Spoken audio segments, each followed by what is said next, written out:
우리 주님의 은혜와 평강이 넘치기를 빕니다. 우리 같이 한번 읽어볼까요? 시작.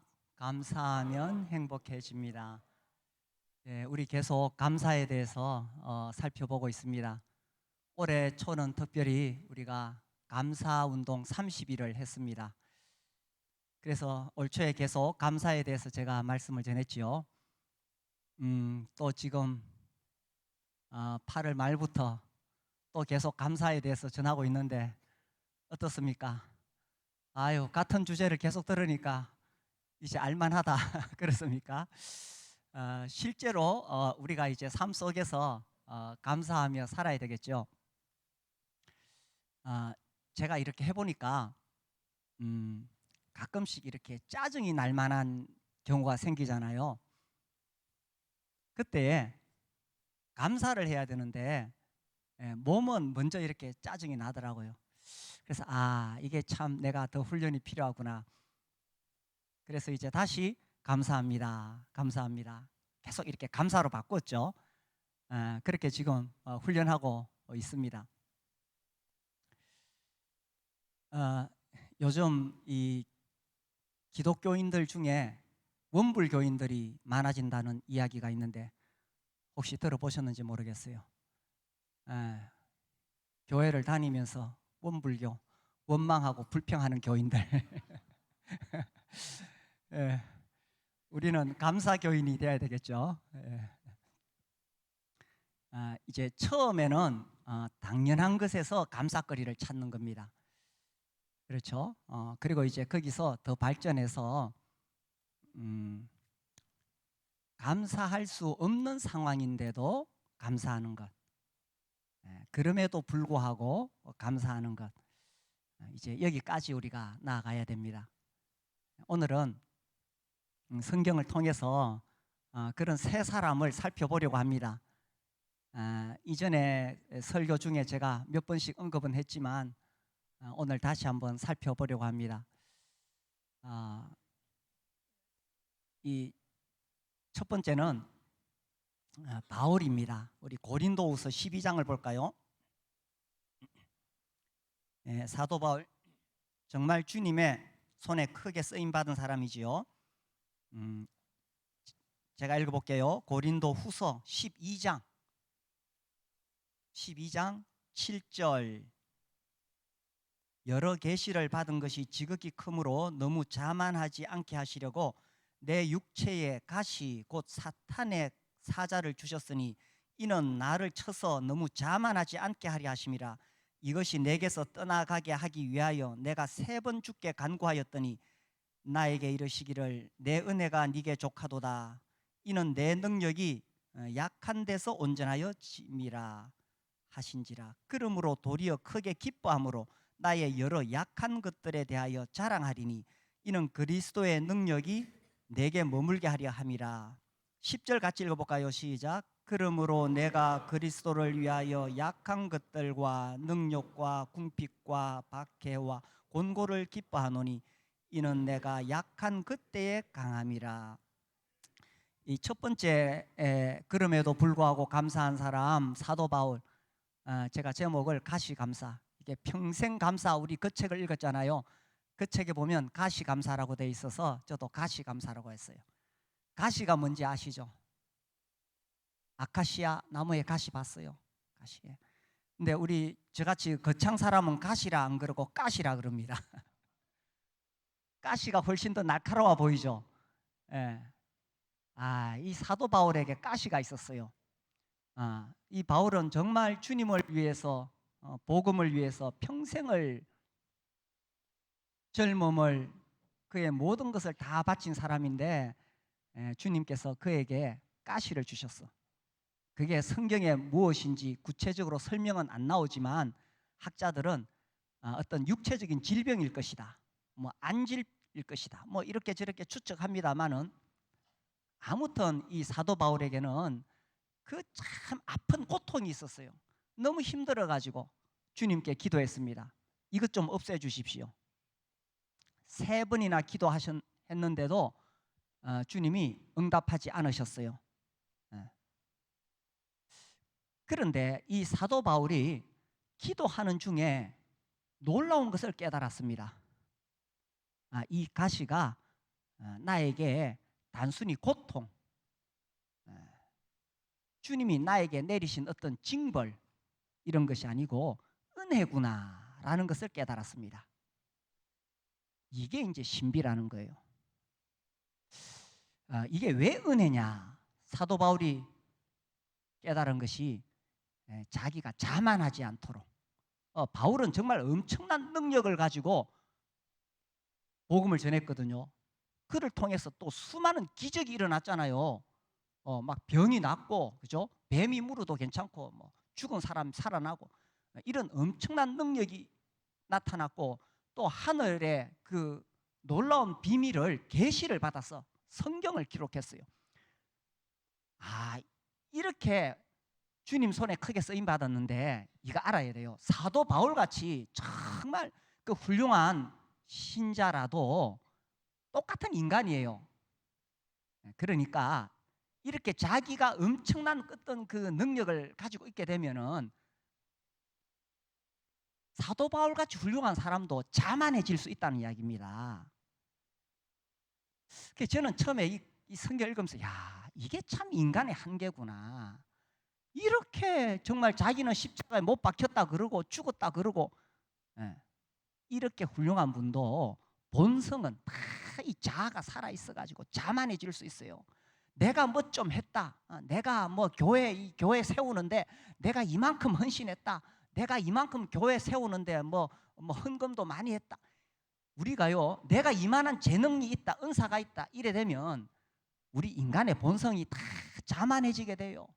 그런데 자만한 거, 이거 교만한 거, 이거 정말 패망의 선봉입니다. 이건 제가 경험을 통해서도 알아요. 내가 좀 잘난 체 하잖아요. 이건 정말 망하는 길입니다. 우리에게는 늘 주님의 은혜가 필요하지, 내 잘났어, 내가 뭐 이것 좀 했어, 이건 넘어지는 길이라. 그런데 아니 사도 바울같이 훌륭한 분도 그럴 수 있다니까요. 그래서 주님이 자만하지 말라고 가시를 주셨어요. 그 가시 때문에 사도 바울은 더 겸손해질 수밖에 없었고, 이 자아가 부서질 수밖에 없었고, 깨어질 수밖에 없었고, 정말 연약할 수밖에 없었어요. 근데 거기서 그치느냐? 아니에요. 이렇게 주님 앞에 부서지고 깨지고 약한 사람에게 주님이 그리스도의 능력을 드러낸다니까요. 이게 신비한 비밀입니다. 내 잘났어 할 때는 그리스도의 능력이 드러나지 않아요. 그런데 정말 하나님 앞에 부서진 자, 그래서 겸손히 엎드리는 사람에게 하나님의 능력이 나타나거든요. 그래서 주님은 사도 바울을 계속 더 크게 사용하시기 위해서 그에게 가시를 주시고, 그래서 바울이 약해질 그때에 주님의 크신 능력이 나타났어요. 사도 바울이 이것을 딱 깨닫는 순간, 이 가시가 징벌이 아니고 이것이 은혜구나. 그래서 자랑했던 것입니다. 우리 같이 읽었죠. 10절. 그러므로 내가 그리스도를 위하여 약한 것들. 아니 이거 보세요. 이거 어떻게 자랑하겠어요? 능력, 궁핍, 박해와 곤고를 기뻐하노니. 아니 이거 박해받고 곤고하고 이거 기뻐한다 그러면 약간 정신적으로 이런 사람 뭐라 그러죠? 뭐 무슨 용어 있잖아요. 정신적으로 막 그런 거 있죠. 피학대 뭐 어쩌고 있죠. 그런 사람 아니냐? 아니에요. 사도 바울 그런 사람 아니에요. 사도 바울은 오히려 그 가시를 통해서 더 그리스도의 능력이 드러나기 때문에 그것을 기뻐하고 자랑하고 감사했던 것입니다. 그래서 우리가 여기서 배우는 건요, 우리 각자 나름의 어떤 연약한 점이 있는데 이것 좀 없애달라고 기도하는 것은 의미가 없다는 것입니다. 다 어떤 가시가 있죠, 그죠? 직장에 가도 나를 괴롭히는 가시가 있고, 그죠? 또 뭐 무슨 어떤 뭐 이렇게 자기 몸에 질병의 가시가 있을 수도 있고, 혹시 교회 왔는데 그런 가시가 있는 분이 계실지 모르겠어요. 그런데 그 가시를 없애달라고 기도하는 것은 의미가 없습니다. 혹시 뭐 또 남편이 가시다 이런 분 있어요? 그 없애달라고 기도하는 그 의미가 없어요. 그럼 뭘 기도해야 되느냐? 그 가시를 통해 그 가시에 담겨 있는 주님의 은혜를 깨닫게 해달라고 기도해야 돼요. 주님, 이건 너무 힘드는데 이거 없애달라고 기도하는 것이 아니라 여기에 지금 담겨 있는 주님의 은혜가 뭡니까?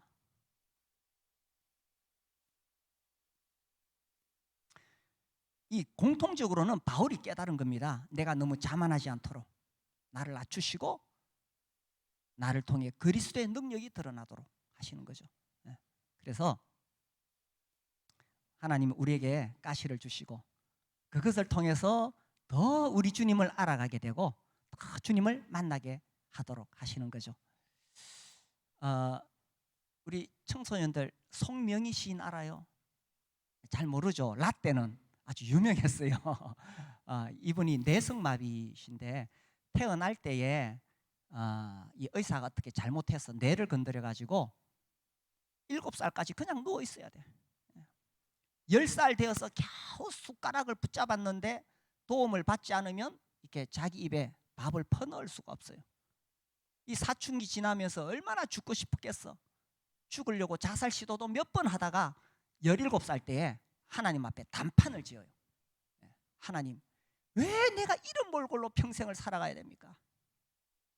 하나님 살아계시면 이럴 수 있습니까? 이렇게 하면서 하나님 앞에 절박하게 기도하다가 이 이사야 41장 우리 잘 아는 그 10절 말씀을 배워요. 명희야, 네 몸이 온전했더라면 네가 나를 알았겠느냐. 두려워 말아라. 내가 너와 함께 할 것이다. 내가 너를 굳세게 하리라. 참으로 너를 도와주리라. 참으로 나의 의로운 오른손으로 너를 붙들리라.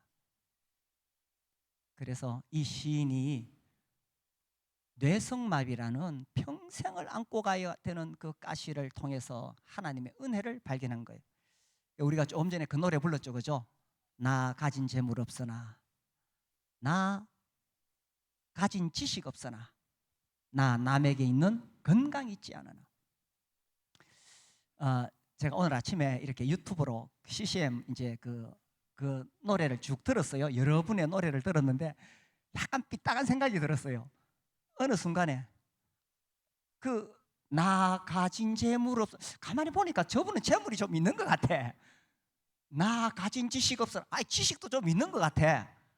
남에게 있는 건강 있지 않으나. 아니 건강해. 내가 보니까. 아니 그렇게 따지면요, 그렇죠, 그죠? 우리가 참 많이 가지고 있어요, 그죠? 그런데 중요한 것은 이 송명희 시인이 이제 이것을 통해서 자기가 하나님을 만나게 되었다는 것입니다. 그래서 내 몰골이 이렇게 참혹하고 내 처지가 처절하다고 당신들이 동정할지 모르지만, 그러나 하나님께서는 나에게 당신들이 갖지 못한 세상에서 가장 소중한 것을 주셨습니다. 그러므로 나는 하나님께 감사합니다. 그래서요, 이 가시에 담겨 있는 은혜를 발견하면 우리가 감사할 수 있다는 사실입니다. 예, 우리 두 번째 인물은 욥입니다. 우리 욥 잘 아시죠, 그렇죠? 욥. 욥은 동방의 의인이었는데 하루 아침에 모든 것을 다 잃어버렸습니다. 우리 욥기 1장 20절에서 22절까지 같이 한번 읽어봅시다. 20절입니다. 욥이 일어나 겉옷을 찢고 머리털을 밀고 땅에 엎드려 예배하며 이르되 내가 모태에서 알몸으로 나와 싸운즉 또한 알몸이 그리로 돌아가올지라. 주시니도 여호와시오 거두시니도 여호와시오니 여호와의 이름이 찬송을 받으실지니이다 하고, 22절 같이 이 모든 일에 욥이 범죄하지 아니하고 하나님을 향하여 원망하지 아니하니라. 이 욥 정말 하나님 앞에 늘 정직하고 순진하게 살았어요. 뭐 벌 받을 일 안 했어요.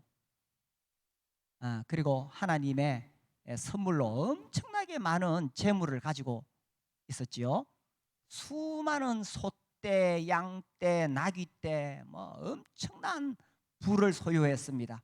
거기다가 더 감사한 것은 아들 7명에 딸 3명이라, 야, 참 이렇게 행복하게 살고 있었는데 어느 날 하루아침에 그의 재산이 다 날아가 버리고 심지어 아들과 딸도 죽어버렸네. 야, 이게 우리가 성경에 남의 이야기니까 쉽게 하지요. 그렇죠? 남의 이야기니까 쉽게 하죠. 하루아침에 집 날려봐요. 어떻겠어요? 남의 이야기니까 쉽게 하지. 이렇게 되면은 정말 그 울부짖을 수밖에 없습니다. 그런데 욥은 하나님 앞에 경배합니다. 그래서 이 욥에 하는 이야기가 내가 알몸으로 나왔으니 알몸으로 돌아가올지라. 그래서 이분의 감사를 알몸 감사, 알몸 감사. 그래요, 그죠? 우리가 알몸으로 나왔는데 그러면 뭐 잃어버린 것 없잖아요. 알몸이 가장 기본 출발인데. 그런데 우리가 끝없이 더 많이 가지려고 더 소유하려고 애를 쓰는데 결국 세상을 떠날 때도 알몸으로 간다는 것입니다. 알렉산더 대왕 이야기 아시나요? 알렉산더 대왕 20살에 왕이 되어서 정말 이 사람 엄청난 전략가죠. 그래서 그 유럽 그쪽 지역 장악하고 또 뭐 이집트 쳐들어가서 정복하고 페르시아 그 강대한 나라 점령하고, 그리고 이제 인도로 가려고 할 때 32살, 33살 그 나이에 열병이 걸려서 죽습니다. 이제 그 큰 제국을 형성했는데 이 큰 제국을 이루었던 이 알렉산더 죽을 때 이런 이야기를 했다고 하죠. 뭐 사실인지 정확한 기록은 모르겠습니다만은 이렇게 전해 내려오는 이야기가 있습니다. 내가 죽어서 장례할 때에 내 손을 관 밖으로 내놓아라. 내 양손을 관 밖으로 이렇게 내놓아라. 이 알렉산더가 사람들에게 주는 메시지가 그거였어요. 이렇게 거대한 제국을 다스렸던 왕도 죽을 때는 빈손으로 간다는 것을 말하고 싶었다는 거죠. 그래서 우리 다 알몸으로 왔다가 알몸으로 갑니다. 그 알렉산더 그런 말을 했다고 그러죠. 페르시아 제국 다 정복하고 나서 아이고 이제 더 정복할 땅이 없네 하고 슬퍼했다는 이야기도 전해 내려옵니다. 그래서 어떤 철학자가 이렇게 말했어요. 알렉산더가 죽었을 때 어제는 온 세상도 그를 위해 부족했지만, 어제는 살아있을 때는 온 세상도 그에게 부족했지만 오늘은 죽고 나니 2평의 땅도 넉넉하네. 그렇죠? 이 세상에 알몸으로 왔다가 알몸으로 가는 겁니다. 근데 우리가 감사하지 못하는 것은 끝없는 욕심 때문이죠. 끝없는 욕심. 옷장에 문 열어보세요, 우리 자매님들. 입을 옷이 있던가요? 어떤 그 중동의 거부가 이제 그날 이제 외출하려고 차고에 차를 타려고 차고를 쫙 여니까 스포츠카가 수십 대 쫙 늘어져 있어. 쓱 둘러보고는 아이고 탈 차가 없네. 우리가 그 이야기 보면 웃잖아요. 그죠? 우리가 옷장 열 때도 똑같은 거예요. 그래서 나 가진 재물 없으나 그렇게 부르지만 다 있잖아요, 그죠? 그래서 물론 우리가 열심히 일해서 또 내가 하고 싶은 거 더 많이 할 수 있고 이렇게 해야 되죠, 그죠? 그래야 되지만 이미 내가 가지고 있는 것으로 만족하고 감사할 수 있어야 된다는 것입니다. 알몸으로 왔는데 감사할 것이 얼마나 많아요. 아무것도 없는 게 아니에요. 긍정의 힘, 예. 긍정적인 사고방식 가르치신 노먼 빈센트 필 박사님이 이런 이야기를 하죠. 하루는 어떤 50대 이 중년의 남자분이 찾아와가지고 막 울상을 지으면서 박사님 망했습니다. 재산 다 날리고 이제 부도가 났는 거예요. 재산 다 날리고 빚만 잔뜩 졌습니다. 내가 이 나이에 다시 일어서려고 하니 재기할 힘도 없고 또 아무 희망도 보이지 않습니다. 이제 다 날려버리고 내 인생 끝장입니다. 그때 그 박사님이 그래요, 정말 아무것도 없습니까? 내가 묻는 말에 한번 답해 보시오 하고 종이를 가져다가 이제 적어 보는 거예요. 종이를 갖다 놓고 혹시 아내는 있습니까? 예, 아내는 있습니다. 아내가 있으니까 자식들도 있겠네요. 예, 3명 있습니다. 그래서 아내 적고 3명 적고 그리고 혹시 친구는 있습니까? 예, 뭐 친구 몇이 있죠. 아주 친한 친구들이 있습니다. 친구 적고 그렇게 적어 나가는 거예요. 지금 건강은 어떻습니까? 뭐 좀 괜찮아요. 건강. 마지막으로 묻겠습니다. 혹시 신앙이 있습니까? 그러니 이 남자가 예, 나는 하나님을 믿습니다. 하나님. 다 잃어버린 줄 알았는데 아니죠. 그래도 가지고 있는 것이 있습니다. 무엇보다 우리에게는 하나님이 계십니다. 다 잃어버린 것 같았는데 우리가 그래도 이미 가지고 있는 것이 많이 있고요. 특히 여기 우리 청년들, 우리 청소년들, 청년들, 이 젊음이라는 것은 엄청난 자산입니다. 제가 젊을 때 그런 이야기 많이 들었거든요. 지금도 젊지만 뭐 예전 같지 않잖아요. 제가 젊을 때 그런 이야기 많이 들었는데 제가 지금 제가 우리 청년들을 보면 야, 진짜 귀한 자산을 가지고 있구나. 이 젊음이라는 것은 정말 귀한 자산입니다. 이걸 내가 어떻게 사용할 거냐 하는 거예요. 그렇죠? 이걸 가지고 내가 어떻게 미래를 준비하고 내 인생을 어떻게 계획할 것이냐. 야, 이 엄청난 자산입니다. 그래서요, 이미 우리가 가지고 있는 것이 많습니다. 특별히 우리에게는 우리 하나님 아버지가 계시지요. 아까 우리 그 노래 부를 때에 이 마지막 가사에서 제가 다시 한번 마음이 찡했어요. 공평하신 하나님이 나 남이 없는 것 알게 하셨네. 그죠? 그게 뭐겠어요? 십자가 복음이고 우리 주님이시잖아요. 다 잃어버렸다고 하는 그 순간에도 나에게 주님이 계십니다. 그렇다면 다른 거 다 잃어버려도 주님 계시다면 괜찮잖아요. 다른 거 다 가져도 주님 떠나시면 그것만큼 비참한 사람이 어디 있어요? 그래서 우리가 알몸으로 나왔는데 그것도 죄인으로 태어났는데 이제 나에게 예수님이 계시고 하나님이 나의 아버지가 되신다면 얼마나 많은 것을 우리가 가지고 있는지 모릅니다. 자, 3번째 사람. 예, 이제 오늘 우리가 본문에서 읽었지요. 하박국입니다. 하박국 구약 1305페이지. 이 하박국 선지자에 대한 자세한 배경은 나와 있지 않습니다. 아무튼 이제 하박국 선지자가 봤을 때 지금 이 유다 나라가 완전히 타락, 부패했어요. 거기 불의, 강포, 또 뭐 겁탈, 뭐 이런 단어들을 씁니다. 하박국 선지자가. 그래서 완전히 나라가 도덕적으로 망해버려서 하나님의 백성이 왜 이렇게 되었습니까? 그래서 하나님이 바벨론을 통해서 그들을 징계하실 것을 이야기하시죠. 그때 또 하박국 선지자가 묻습니다. 아니 하나님, 아무리 그래도 주의 백성을 어떻게 이방 나라가 와가지고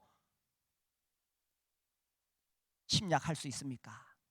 그래서 이 하박국서에는 하박국이 막 머리를 굴리는데 하나님이 하시는 일이 이해가 안 된다는 것입니다. 하나님 왜 이런 일을 이렇게 하십니까? 그렇죠. 그런 상황에서 어떻게 감사할 수 있겠어요? 우리도 하나님을 믿고 또 기도하고 의지하고 살아가는데 때때로 내가 이해할 수 없는 일들을 당하게 됩니다. 하나님, 내가 뭘 그렇게 잘못했길래 나에게 이런 일이 생깁니까? 하나님, 왜 내가 이런 환난을 당해야 됩니까? 그래서 이 하박국이 깨달은 게 있죠. 아, 내가 하나님을 다 이해할 수 없구나. 그러면 어떻게 할 것이냐? 그럼에도 불구하고 의인은 믿음으로 말미암아 살리라. 이게 하박국의 메시지입니다. 우리가 하나님이 하시는 일을 다 이해할 수 있겠어요? 아니, 개미가, 저 기어다니는 개미가 우리 하는 일을 이해할 수 있겠어요? 우리가 막 노트북 들고 막 이렇게 막 하고 있으면 이해할 수 있겠어요? 같은 피조물인 인간과 개미 사이에도 이렇게 큰 격차가 있습니다. 하물며 피조물인 우리 인간이 창조주 하나님을 어떻게 이해할 수가 있겠어요? 그리고 그 창조주 하나님은 고약하신 분이 아니에요. 우리를 사랑하시는, 그리고 그 사랑이 변함없으신 신실하신 분이세요. 그렇다면 우리 삶에 일어나는 이런 일들에 대해서 하나님께서 막 이렇게 징벌하시고 막 괴롭히고 이럴 일이 없겠지요? 우리가 다만 다 이해하지 못할 뿐입니다. 그러면 우리는 어떻게 살아가야 되느냐? 하박국처럼 믿음으로 산다는 거예요. 오직 의인은 믿음으로 말미암아 살리라. 그래서 하나님 하시는 일을 이해할 수 없고 내가 닥친 이 환난과 시련, 내가 왜 나에게 하나님 이런 일이 일어났어요? 왜 우리 자식에게 이런 일이 일어났어요? 왜 내 사업처에 이런 일이 일어났어요? 왜 내 몸에 이런 병이 생겼어요?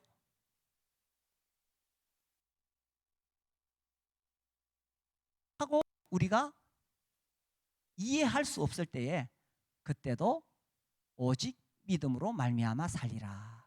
이것이 메시지입니다. 이제 이 하박국 마지막에 우리가 오늘 읽은 본문이 어떤 내용이냐 하면요, 이게 이제 16절이 그런 이야기예요. 이 16절은 이제 막 그 바벨론 군대가 쳐들어오는 겁니다. 바벨론 군대가 쳐들어오니까 내 창자가 흔들렸고, 그죠? 창자가 흔들렸. 보세요, 지금 북한에서 북한 군대가 막 지금 쳐들어왔다고 생각해 보세요. 여기 지금 유다 나라는 대제국 바벨론에 비하면 아주 약소국이에요. 이제 꼼짝없이 죽어야 되고 포로로 끌려가야 되는 상황입니다. 그럼 무슨 환란이 지금 전쟁의 폭풍이 그에게 몰려오고 있어요. 그런데 그 뒤에 읽어보니까 그럼에도 불구하고 하나님을 찬양합니다. 그럼에도 불구하고 하나님께 감사한 사람이죠. 그래서 이제 전쟁이 일어나게 되면 17절, 비록 무화과 나무가 무성하지 못하며 포도나무에 열매가 없으며, 그렇겠죠. 전쟁이 일어나면 기근이 찾아옵니다. 그래서 집에 있던 재산 다 날아가 버리죠. 뭐 먹을 것도 없어요. 통장에 비어 있고. 이게 그 이야기입니다. 17절, 감람나무에 소출이 없으며 밭에 먹을 것이 없으며 우리의 양이 없으며 외양간에 소가 없을지라도. 이제 다 날아가 버렸어요. 아무것도 없어요. 그런데 18절, 여기 지금 빠져 있지만 우리가 이해하기 쉽게 하려면 여기에 들어가야 돼. 요 18절 앞에, 그럼에도 불구하고, 우리 18절 같이 읽어봅시다. 시작. 나는 여호와로 말미암아 즐거워하며 나의 구원의 하나님으로 말미암아 기뻐하리로다. 제가 이번에 감사에 대해서 크게 배운 것은요, 감사는 능력이다라는 거예요. 능력. 이게 능력인 거예요. 지금 전쟁의 폭풍이 몰려오는데 이게 환난 중 감사잖아요. 환난 감사.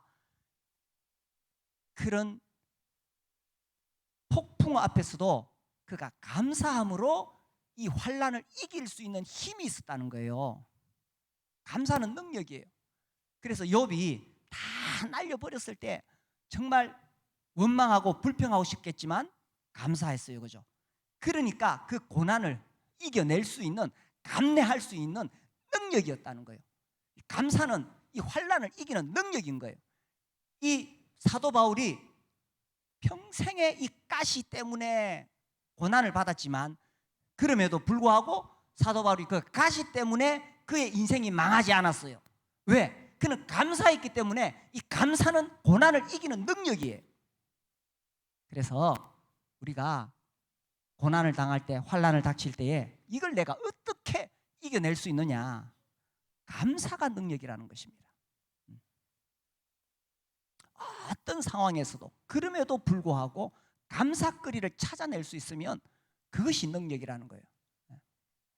제가 그 이지선 교수님, 이제는 교수님이라고 불러야 되죠. 이지선 교수님 이야기를 여러 번 했잖아요, 그죠?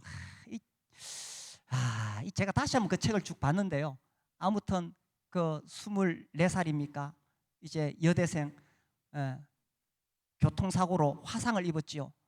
전신 화상 다 불타버려서 얼굴이 다 일그러지고 얼굴이 다 타버렸어요. 일그러졌어요. 그래서 의료진도 포기합니다. 더 이상 살릴 수 없다고. 그런데 어떻게 수없이 수술하고 근데 이 화상 수술이 그렇게 고통스럽다 그러잖아요. 근데 이제 제가 그 책을 제가 안 들고 왔네. 그 책에 보면은 목록에 소제목이 있어요. 그 소제목이 뭐냐면 제가 안 들고 왔네. 1, 3, 2, 고난, 3, 기적, 4. 그러니까 첫 번째 3, 두 번째 고난, 두 번째 선물 고난, 첫 번째 선물 3, 세 번째 선물 기적, 네 번째 선물 감사 이렇게 돼 있어요. 아니 그 사람이 쓴 책의 제목에 감사라는 게 있어요. 그래, 역시 이게 고난을 이겨낼 수 있는 능력이구나. 그 어머니가 그러죠. 우리 하루에 한 가지씩 감사거리를 찾자. 그 어머니가 대단해요, 그죠? 그 오빠도 대단하고. 그래서 이제 드디어 자기 힘으로 이 왼손으로 피가 나도록 문고리를 돌려도 문이 안 열렸는데 어느 날 문이 열리니까 내 힘으로 문을 열었다. 감사하고 이런 거예요, 그죠? 이 피부를 이제 다 이식했잖아요. 다 불타버렸으니까 이제 다른 데서 살아있는 피부 이식해서 이렇게 붙이니까 이게 입이 다물어지잖아요. 피부가 마르잖아요. 마르니까 눈도 안 다물어져. 그래, 눈 뜨고 자야 돼. 그럼 아침에 일어나면 진물이 나와. 입이 안 다물어져. 근데 어느 날 이게 입이 다물어졌어. 입 다물어집니까? 그래서 감사한 거예요. 그래서 감사한 거예요. 입이 안 다물어지니까 침이 질질 흘렀다. 아니 수도물처럼 줄줄 흘렀다. 이렇게 써 있습니다. 우리가 당연하다고 생각한 것, 그죠? 입이 다물어지네. 감사합니다. 이게 이 고난을 이겨낼 수 있는 힘이었어요. 그래서 그 이지성 교수 이야기가 이 감사를 하면서 이런 고백을 합니다. 처음에는 입술로 시작한 감사가 감사합니다. 이렇게 입술로 시작한 감사가 내 귀를 통해 다시 나의 마음으로 들어와 그 감사는 점점 진심 어린 고백이 되었고 오늘의 감사거리를 찾게 하신 분께서 분명히 내일도 또 다른 감사할 거리를 주시리라는 믿음이 생기기 시작했습니다. 감사는 그동안 진통제가 결코 줄 수 없었던 마음의 평화를 가져다 주었습니다. 이 감사가 능력이죠, 그죠? 감사가 능력입니다. 그래서 오늘 그럼에도 불구하고 감사한 사람들 성경에 나오는 3명의 이야기를 우리가 함께 나누었습니다. 우리가 살다 보면 정말 짜증이 날 때도 있고 또 시련을 당하기도 하고 그럼에도 불구하고 감사하면 그 모든 시련을 이길 수 있는 능력이 됩니다. 예. 그럼에도 불구하고 우리 감사하도록 합시다. 예. 우리 함께 기도하겠습니다.